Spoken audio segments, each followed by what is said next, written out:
So what we're going to do is come down onto the ground, onto our yoga mat, and we're going to use it this way, so it's going the height of us. So we'll be laying on it with one end of the yoga mat at about the bra strap area, and then up to our head will be on it, and then the rest of us will be on the floor, and just have the chain next to you. So, and make sure you're set up so that you can get your arms overhead when you lay down onto your mat. So don't set up too close to a wall. So the bottom edge will be about at the bra strap. You might go one vertebra above or one vertebra below, depending on how beefy your mat is. My mat is quite thin, so the full roll is okay, but if you've got one of those newer, heavier mats and your roll ends up being quite big, you might only roll up part of your roll or part of your mat and then have the tail of the mat out to a side. But you want to be able to lay on it with your feet on the ground and your arms, and that you don't feel like you're being like pushed up aggressively at the end of that roll. And then you're going to take the chain and you're just going to drape it above your bra line across your chest and down towards your armpits will be the tails of the chain. Arms can be on the floor. You could place hands on the pelvis. You could place hands on the lower ribs. And we're just going to spend a couple minutes here just breathing in and breathing out. And we're not trying to make the breath any deeper or fuller than it is. Just feel your in-breath and your out-breath.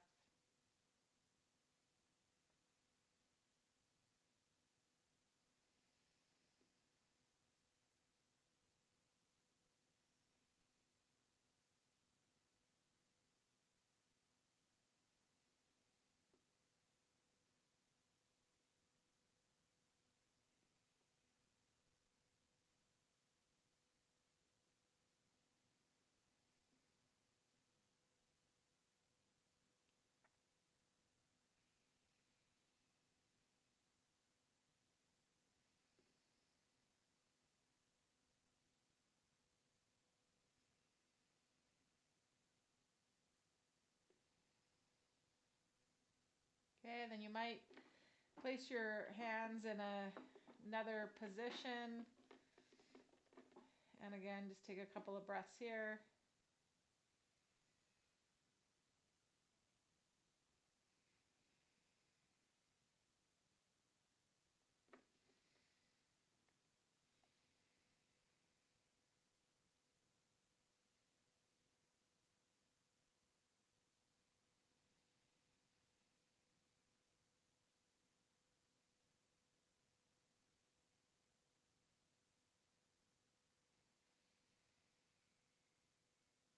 Okay.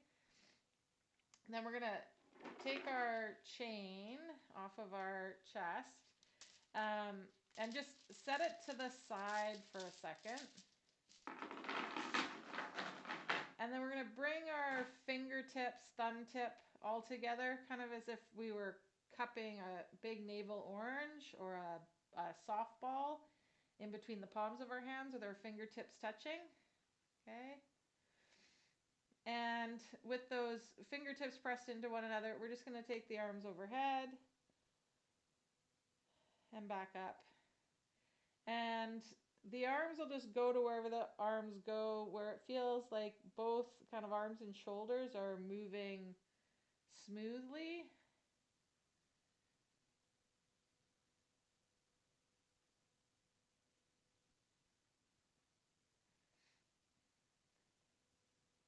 Okay, the next time the arms come over the chest, I want you to pause for a second. Just kind of shrug the hands towards the ceiling, up from the chest and back down a couple times. You'll feel how your shoulder blades move on your back. And then let them rest again.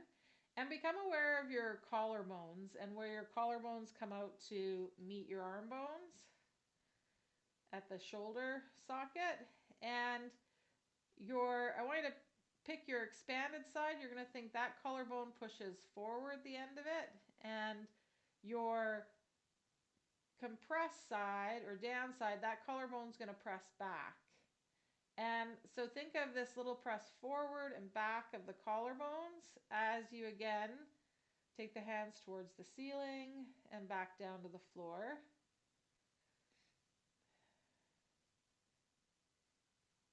Okay, stick with that sense of your expanded or up side, thinking collarbone forward, or in this orientation towards the ceiling, and the compressed or down side, thinking of it towards the floor in this orientation or back. And again, think that action of the collarbones as you take the arms overhead and bring them back up. And just notice the change in the movement as you kind of have a focal point closer to that point of movement or at the shoulder than further away.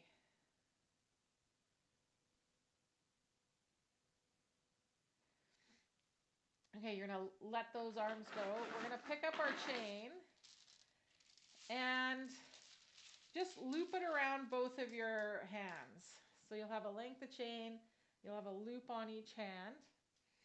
And we're going to just pick a side that is going to be your pulling side and a side that's going to be your drag or anchor side. The key is that drag or anchor side, it's just providing some resistance or slowing down the pull side. It's not trying to pull in the opposite direction. So if we pull both hands apart, we can feel how that's different than if I take my expanded side and it's going to be my drag as I pull with my compressed side. So it just creates pull or slows down the pull. So again, with the hands at about chest height, we're going to pick our pulling side, which is going to be the compressed side, and we're going to pull out and then reach up and bring it back down. Pull out and then reach up and bring it back down. Pull out and reach up and then bring it back. Pull out and then reach up. Okay, so now that compressed side is going to be our resistance or drag side, and our expanded side is going to pull out and reach up.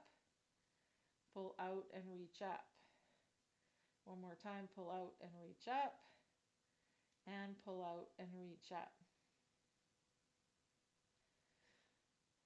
Okay, so now going back to that compressed side, and if you want to bring in that awareness of the collarbone, you can. So on this side, a sense of the collarbone going towards the floor or back on our compressed side. So it's going to pull out, and even though we're reaching up, we're thinking of that end of the collarbone pressing back, out and up, out and up, out and up. Okay, and then we're going to go to the expanded side. This collarbone's pressing forward or to the ceiling, out, up, pull out, pull, reach up, pull, reach up. Okay, good. So now we're going to go back to that compressed side. It's going to pull, and we're going to reach overhead. It's going to keep pulling. The other side comes along, but it's just a bit of resistance. So we're going to pull and go overhead, pull and overhead, pull and overhead, pull and overhead. Okay, going to that other side, pull, and it's going to go overhead, pull. You can bring in the collarbone action if you want.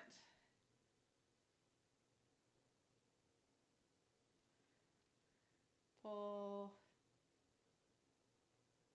and overhead, one more.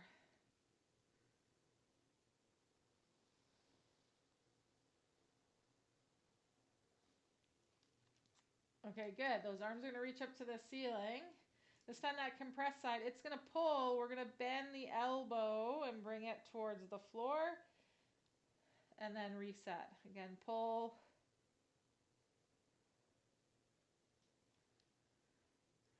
One more, pull. And then reset. And then we're going to go to that expanded side. So the expanded side is going to pull. Elbow's going to kiss the floor. Pull. And pull. Good. Let's set the chain down. Roll off to the side. We'll scoot that yoga mat out from under us for a second. Just come onto your back. And take a few breaths there. Just notice what you notice with your in and your out breath.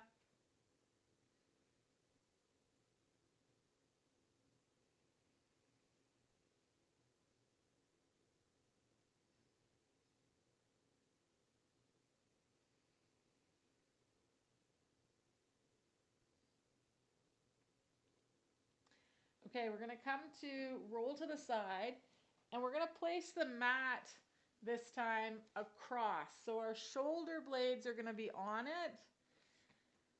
Our head won't necessarily be on the floor. So you want to come across the backs of the shoulders and across the top of the shoulder blades. So the bottom edge of the shoulder blades, depending how big your yoga mat is and how big your shoulder blades are, the bottom tip of the shoulder blade will be on the yoga mat still too, or just off the edge of it. Okay? So have your head up looking at your knees to start with. And then what we're going to do is work through the feet, and we're going to lift the hips. So lift the hips until your head comes back down to the ground. And then we're going to lower the hips, and you're going to look towards your knees when we lower the hips. And when we take the hips up again, head's going to come to the ground. Okay? The next time we bring the head to the ground, walk the feet up as close to your bum as you can get. Heels won't be on the ground, but the balls of the feet are. We'll lift the hips, really work those shoulders onto the yoga mat, and see if you can get your hands underneath your pelvis. So your elbows are on the floor, hands are underneath the pelvis. The backs of the shoulders are on the mat, so we've got space for our neck and head. Okay, and then work the feet, work the heels towards the ground. Maybe the heels are in slightly. Okay, think of that yaw of the shins. Just seeing how high you can get the hips, and then you're going to lower them down, lift the head up, roll off to the side, and just come onto your back again for a sec. I just want to check in with those of you on the video. Could you feel how when we got the shoulders up on the yoga mat, it gave us space to then create more lift through the hips and arch through the back? Whereas if we were on the ground, we wouldn't have that space. Yeah, okay. How about you, Karen? Yeah, okay, awesome. So we wouldn't have had space to move there if we'd been on the ground, especially someone like me. I've got a really long spine, and so I end up running into my head. So we're going to do that one more time. Before you get down there, just so you're not trying to look at the screen and figure things out once you're in position, we're going to come back to that shape. What I want us to play with and work with is, again, this sense like, I don't need my feet to be straight. I want to work sort of heels in and maybe the yaw of my shin. Okay, maybe the yaw of my thighs relative to the yaw of my shin. And then also the yaw of the forearms. So once the hips get lifted, the shoulders and the forearms rolling underneath us are going to even give us more of this extended hip, extended spine position. Okay? So work with that idea of a yawing and pitching of elements of the foot, the shin, and the thigh. So we'll come back down on that yoga mat. Start with your head up, looking at the knees. And again, the further back you can walk the balls of the feet to your hips, the more lift you'll get. Because if I'm out here and I lift my hips, my arc is going to stay really low and long. If I can walk my feet up, then I'm between the pivot point of my feet and my shoulders. My arch will be higher and the buttresses will be lower. So then you can kind of roll your shoulders under. Work, like I said, the balls of the feet, work the heels towards the ground. Work the yaws of the shin. Work the yaws of the forearms. You can bring the hands up to rest on the pelvis. And we want to work those pitches and yaws so that we're not feeling crunchy in the low back. That we've got enough space there. Just take a couple of breaths. And then you'll lower down. Let the head come up so you can look at the knees.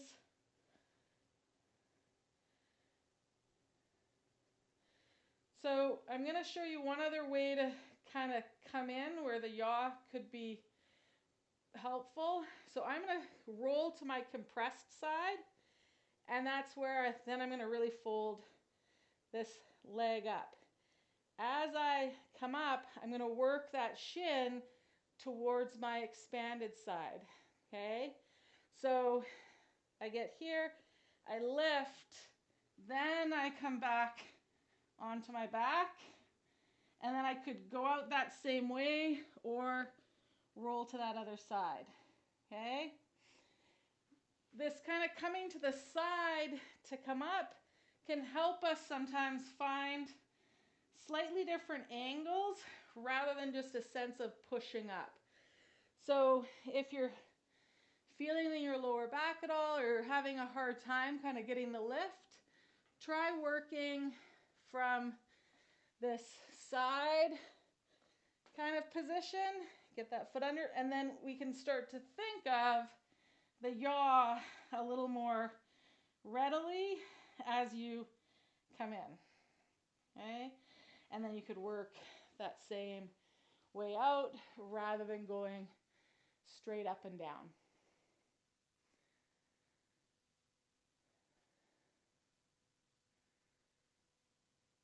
Okay, and if the straight up and down works for you, work it. If that, I find that roll to kind of come in helps. Okay, any questions? Good, okay. How's that feeling on the shoulders? Nice, yeah. Awesome, okay. So it can be great. We can just come in there, breathe. We can come out. That kind of shape was really hard for me for a long time in yoga because I have a really long spine, and that linear kind of way of getting in, my quads were just so locked up that it wasn't sort of workable at all for me. So this has kind of been a fun way to explore it a little bit differently. Let's scoot the mat and unroll it, and we're going to come up to standing.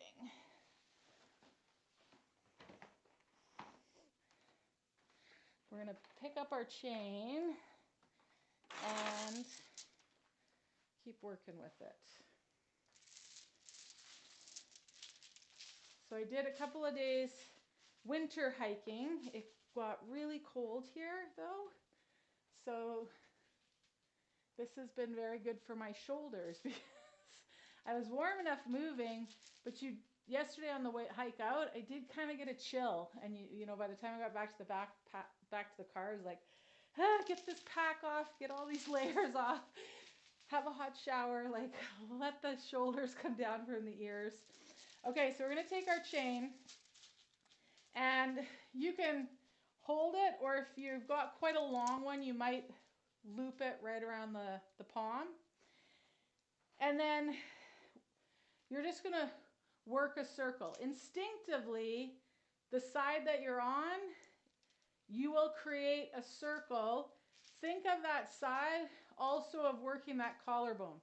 So if you're on that expanded side or that upside with the chain, you might find that a sense of collarbone forward as the chain comes around feels really nice and helps the chain smooth out for you.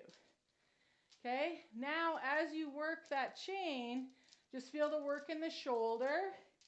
And again, follow an instinct of moving that arm or moving your body around the arm. And you'll find your rhythm again. And then you'll move your arm or you'll move your body around the arm. And we want to be feeling shoulder stuff more than wrist or forearm stuff. Okay, we're going to do one more on this side. So get a spiral going and then work the arm or your body around the arm. Okay, let that go. Before we go to the other side, just take a second to stand and notice, feel the right half and then feel the left half of the body. Okay, the different weights or gauges of chains is going to change the load into all those shoulder stabilizers. So I've got a medium gauge one. My heavy one's too heavy. I want you to just be mindful that if your chain is heavier or longer, and so you take it like this to create the spin, now I've created two joints. So it'll be different than having one long tail. So just something to keep in mind. So now on this side, you might notice that you instinctively want to kind of spin it differently than you did on the other side. Go with that. Again, have this awareness of the collarbone. And on this side, you might have more of an awareness of push back, push back, push back on this compressed side.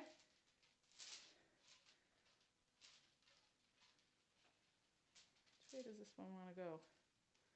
Yep, get it going. And then again, you're going to work your arm around your body or your body around your arm.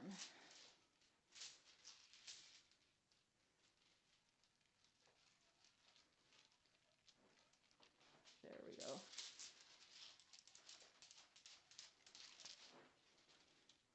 It's like your dance partner is your chain.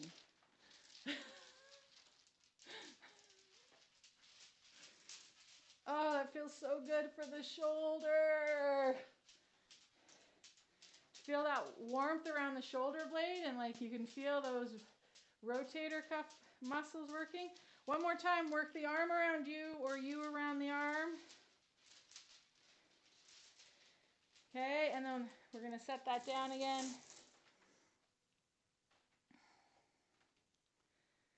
And just again, notice the left side, notice the right side. You might even feel a different awareness of your inhale and your exhale.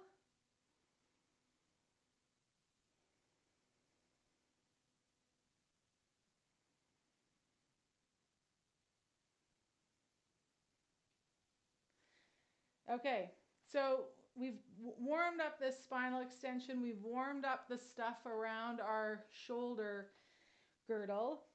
What we were doing on the floor, we're going to work it up with the wall now. So this idea of coming in from the side, I'm going to work with the wall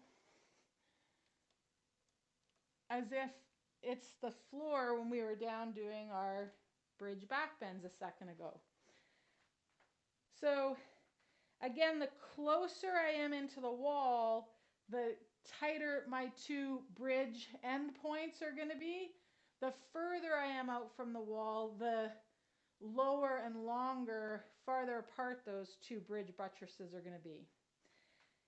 we want to work the yaw of the shin, but also pay attention to the yaw of the forearm. And we're just going to kind of play here. So a hand comes to the wall. I want to work myself around into that back bend and out the other side. So we've got to get up on the balls of the feet. We've got to let the shins go in the direction that we're going, and our forearms go in the direction that we're trying to go. So I come in on one side, so my forearm is rolling, my shins are rolling, and then I come all the way through. Beautiful. Yes, yes, yes, yes, yes. Similar when we were spinning the chain and working around that arm and that shoulder blade. Same idea here, okay? But now we're working the wall. So do one or two more. Just kind of pay attention really to your process. What yaws, what pitches, where those feet want to be so that you can have a sense of like the MTP joint spinning, being on the balls of the foot, shins spinning, okay? And then you can try going in from that other side. And again, just notice how those yaws and rotations need to work out on coming in on this other direction for you. And you might find that the expression of that back bend is easier coming in one side versus the other side. Okay? So just do one or two more on the side that it feels like the expression and the clarity of sequencing from one action to the other works for you. Yeah, nice. So one thing that we haven't worked with a ton, but like this part of our thumb pad here is like that first MTP joint in our hand. So this next time when you come in, just like you're rolling or rotating, spinning that first MTP joint, work the spin of the MTP joints on the hands.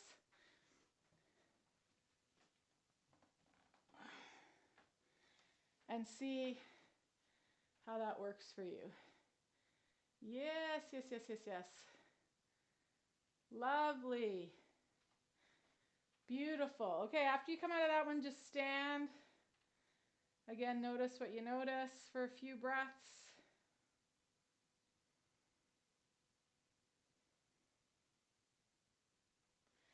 Okay, we're going to pick up our chain. And it's going to come across just the back of the shoulders and around the outside of the shoulders like a shawl. We've got the ends in our hands. Mine's just long enough. And then find just a little micro chair pose here. And the hands are reaching forward, but we don't want to let the hands pull the torso forward into a forward fold. So the back is reaching back into the chain so that we can stay upright. We're just going to take a couple breaths here.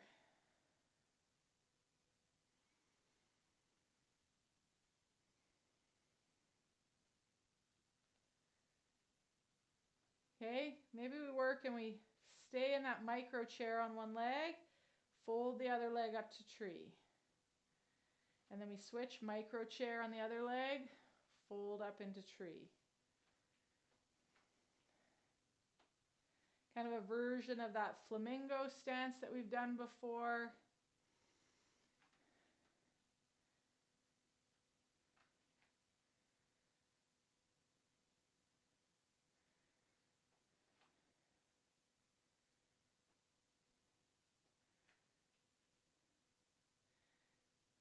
Okay, stay in that micro little chair. We're going to bring the chain up to the beak of the back of the head this time. You might do a loop around the hands. Depending on the length of your chain, you might not. Okay. So now we've got the beak of the back of the head. I'm going to stay long. Beak of the back of the head into that chain. Same thing, micro chair, little tree pose. Micro chair, little tree pose. Micro chair, little tree pose.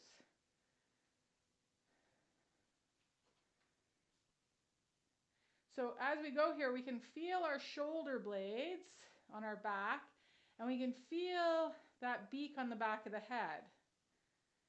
Okay, when the chain is around our shoulders here, we can feel kind of the shoulder blades differently and that space between the shoulder blades. So we're going to set the chain down,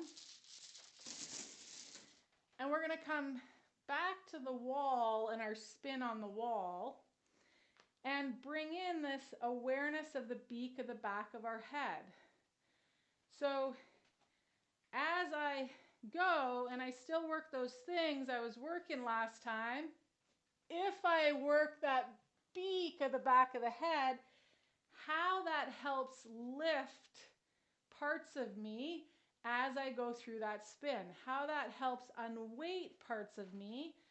So as I come here, I'm thinking beak of the back of the head, beak of the back of the head.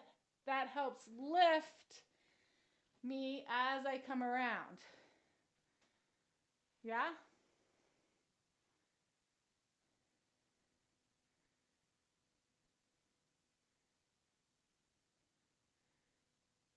That's it. Nice.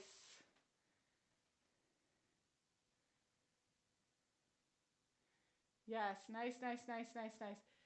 Can you feel the difference when we add that beak of the back of the head? It can help lift this front body as I spin through. Sometimes it helps take weight out of the hands and or the feet if we're feeling sort of like I've got more weight in one than the other. Okay? Try from the other side if you didn't. Just that sense again of coming in, how you can work that beak at the back of the head as a point of rotation and orientation.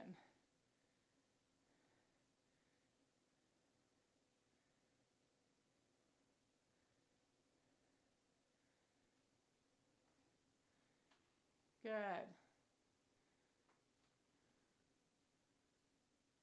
Yeah, nice, nice, nice, nice, nice, nice. Okay. So we're going to use that in a flow. Okay? So this is going to be we're going to turn sideways to the wall. That's where we're going to start our Tadasana.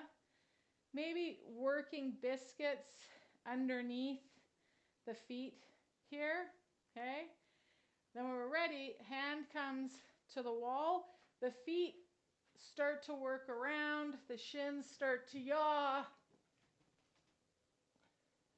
We come over to the other side of the mat. We're going to settle into a chair pose. Okay? Heels are light. Weight is through the ball of that foot. Stay chair pose in one leg. Fold the other leg up into tree. Come back down to mini chair. Fold the other leg up into tree. Okay, that leg that's up in there in tree, it's going to step back so that we come into a high lunge, warrior one, legs are staggered. Find that beak at the back of the head, find your shoulder blades, arms reach up.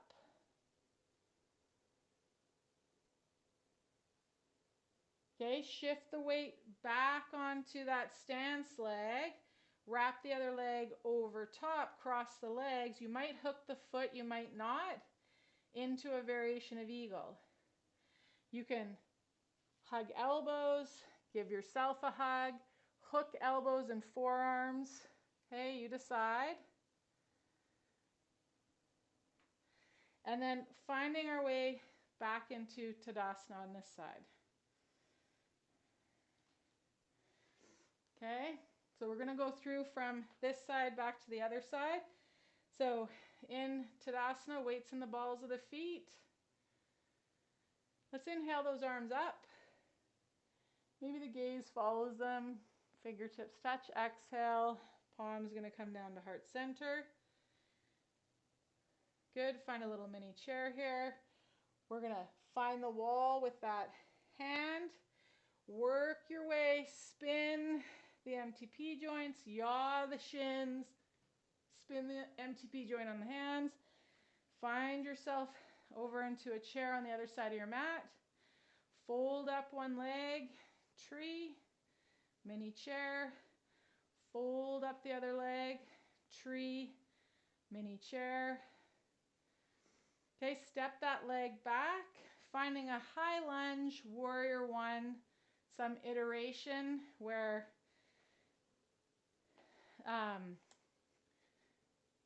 we're facing what would be the short end of the mat, but we're facing the long end of the mat because of how we're set up. Let's take those arms up. Maybe we press the palms together and bend the fingers towards the thumbs and the floor. Release the hands, shift the weight back onto that leg. You're going to cross that floating leg over. You might hook the foot on the shin. You might just keep the legs crossed. You can find a hug. Grab the elbows, interlace and lock the elbows and forearms. You decide, eagle on this side. And then coming out of it, mini chair. Inhale up, find Tadasana. Palms back together. Lovely. Okay, we're going to come back down onto the ground. Roll your mat up again.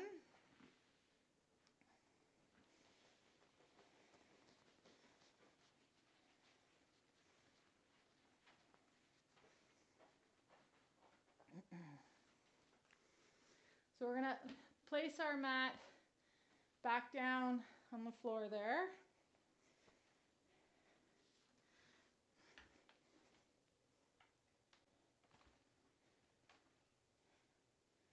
And place our shoulders on it.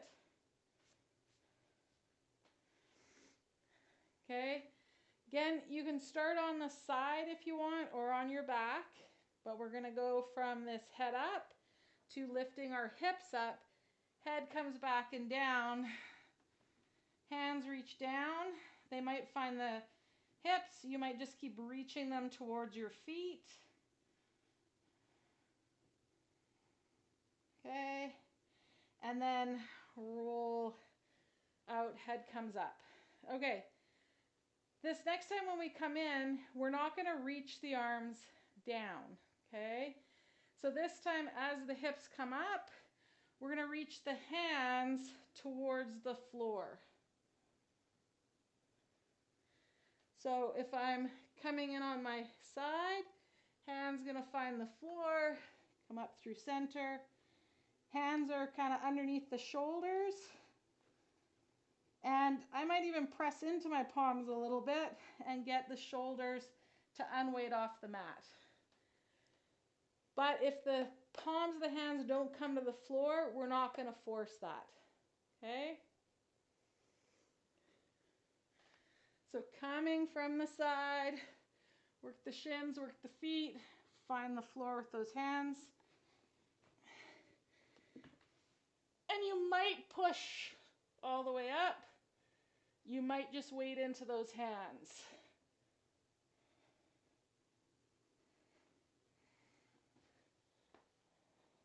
But I didn't plan to go into wheel there, but I did.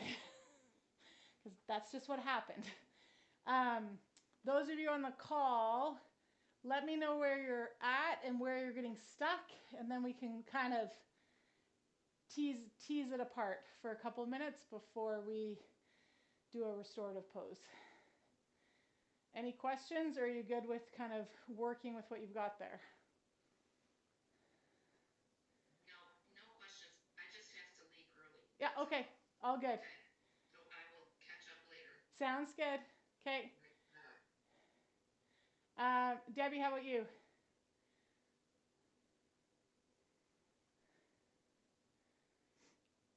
No, I'm good. No questions. Okay, awesome.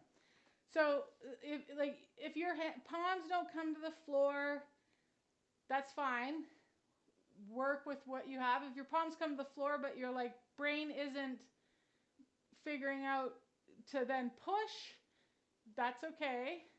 Um, but as you watch this recording, maybe tease out what is happening and send me questions so that, because I can't just cue what isn't happening for me, if that makes sense.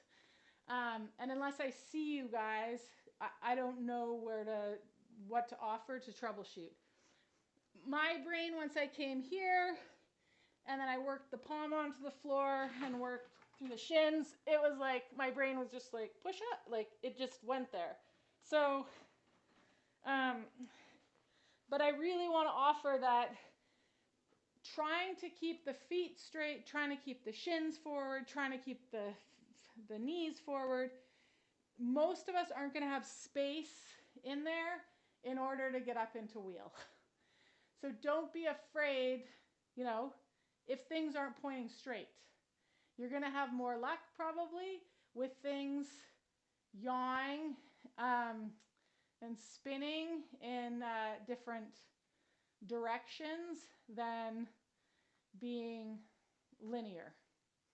Okay, so after that next one, we're going to come off. We've done lots and lots of spinal extension today. So let's bring us into a little spinal flexion.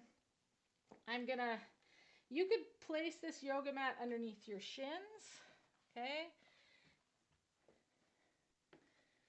I'm not gonna like it there. You could place this yoga mat behind the knees. I like it there, okay? You could place it further back on the thighs, between the shin and the thigh as well.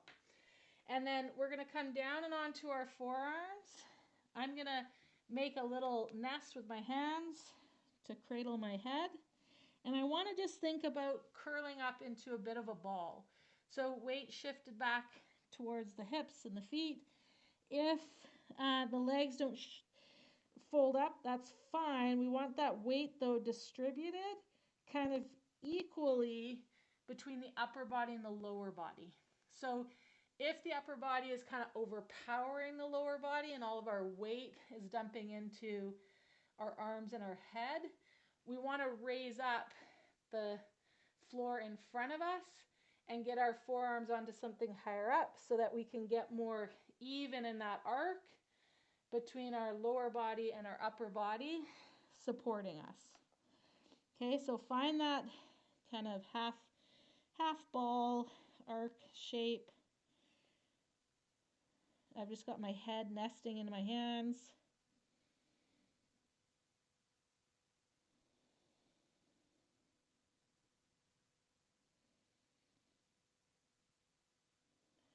And we might have the intention of sensing the breath from that beak at the back of the head down to the butthole, back up to the beak at the back of the head. Or another kind of sensing you could do is this sense of, as you inhale, getting rid of all the creases at the back of the shirt and the back of the body. As you exhale, getting a little more hollowed in the front body.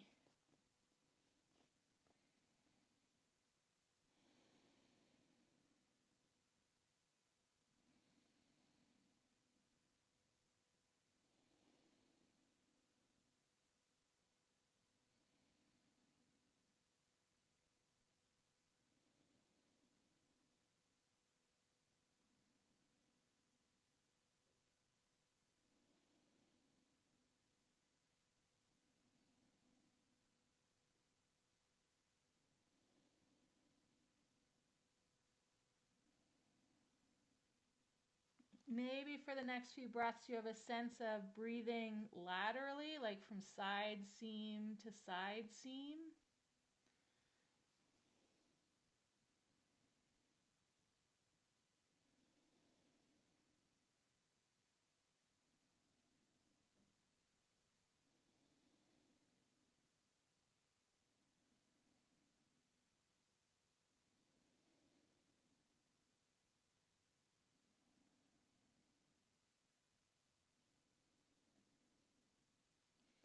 Okay, your next exhale, press into the hands, shift yourself up onto hands and knees or shift you back into your hips. And then come to your side and let's place that rolled yoga mat underneath the backs of the thighs, down at the bottom, closer to the knee. Lay yourself back and down, legs out long. Hands can be, again, at your sides, or you could rest them on the hip bones or on the low ribs.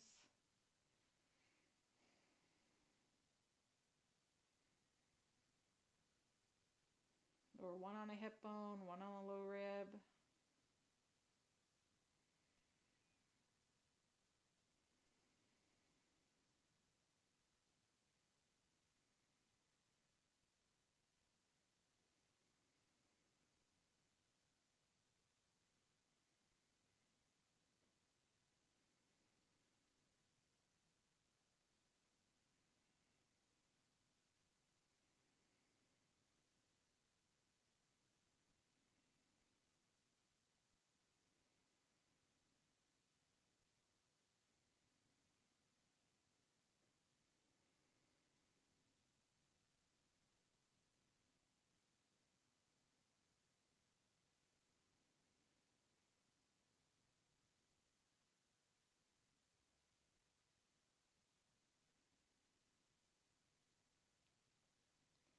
And you can let your attention follow what it follows. Know that I'll bring us back.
Become aware of the sounds, the room that you're in, of my voice,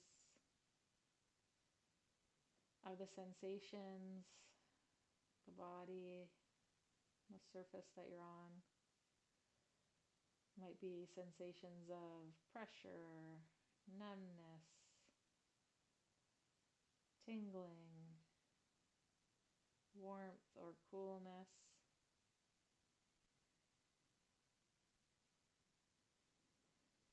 As you scan and notice the sensations of the body, you start to bring movement back in. That might start with small movements of the fingers and the toes, or circling the feet or the hands, stretching out long or drawing limbs tight up into you. You might choose a body part and gently rock it side to side. But take your time as you linger here post Shavasana before you make your way to a side, whichever side you want to roll onto. Use your arm to support your head. And again, take a few breaths here on your side, just feeling the bottom half of the body supporting the top half of the body as you lay in the fetal position.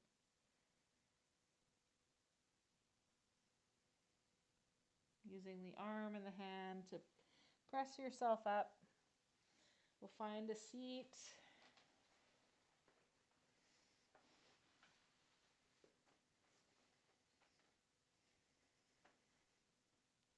The hands rest on the thighs or in our lap, or palms find one another, thumbs just to the left of the breastbone.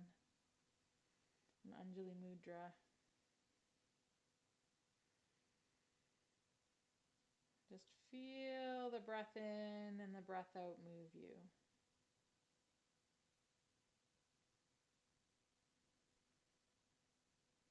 Rise with the inhale, the settling and grounding with the exhale. Om Shanti Shanti Peace.